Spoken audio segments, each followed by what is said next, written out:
ملګرو زه خو نه پوهېږم خو تاسو ووایئ چې په دې کې د ښکلا کوم ځای دی چې دا یې د نړۍ د ښکلا ملکه وټاکله والله ظلم ده.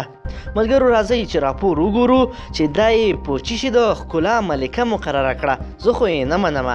درنو لیدونکو او مینوالو السلام علیکم، وخت مو په خیر. دا ځل د نړۍ د ښکلا ملکه افریقایي تورپوستې شوه. دا ځل د امریکا په جارجیا ښار کې د ښکلا د ملکې میس یونیورس په 88م پړاو سیالیو کې د ښکلا د ملکې تاج د سویلي افریقایي زوزو بیني تونزي په سر کېښودل شو.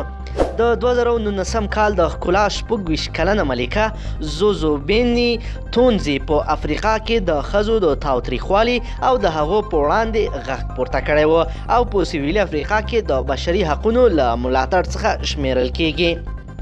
زوزو بیني تونز د میس یونیورس یا د نړۍ د ښکلا د مراسمو په ترڅ کې د سیالیو منصفه هیات ته وویل چې زه په داسې ځای کې پیدا شوی او رالویه شوی وم په کوم ځای کې چې زما په څیر ښځو ته په سم سترګه نه ګوري.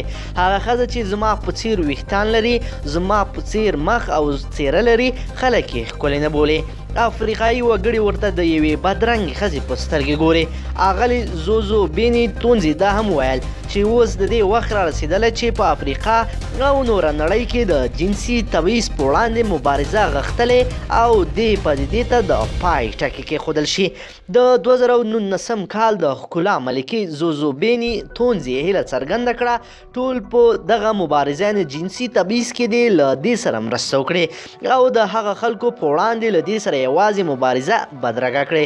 د نړۍ د ښکلا د ملکې زوزو بیني تونزي سره څنګه د مکسیکو هیواد سوفیا ایرګوان او د پورتوریکو هیواد اغلې میډسن انډرینسن په لومړي او دویم مقام د نړۍ تر ټولو د ښکلو ښځو په توګه معرفي شوې. د دې سیالۍ کوربتوب د مشهور کمیډین سټورو هاروي کوله چې د انټلانتا ښار په پیري لوبغالي کې ترسره شوه. دا سیالۍ د دې لپاره ډیره جالبه بلل شوې چې د لومړي ځل لپاره د میانمارک هیواد همجنس باز سویزن هټ هم برخه پکې اخیستې وه. زوزو بیني تونزي دریمه د سویلي افریقا میرمن ده چې د ښکلا ملکې تاج ور په سر کیږي. تر هغې زوزو بیني تونزي وروسته دوه نورې د سویلي افریقا میرمنې هم دې مقام ته رسېدلې وې او د نړۍ تر ټولو په ښکلو ښځو کې شمار شوې وې. زوزو بیني تونزو چې د جنسي تبعیض او د بشري حقوقو فعاله ده په ټولنیزو رسنیو کې یوه ډله هم جوړه کړې ده.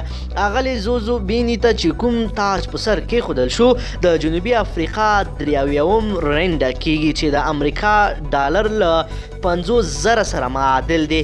د یادونې وړ ده چې په نړۍ کې لومړی د ښکلا ملکه پاور آف یونټي وه. درنو لیدونکو که چیرې غواړئ چې ورته تازه او مهمو پیښو څخه ځان خبر کړئ زموږ چینل سبسکرایب کړئ او ویډیو لایک کړئ.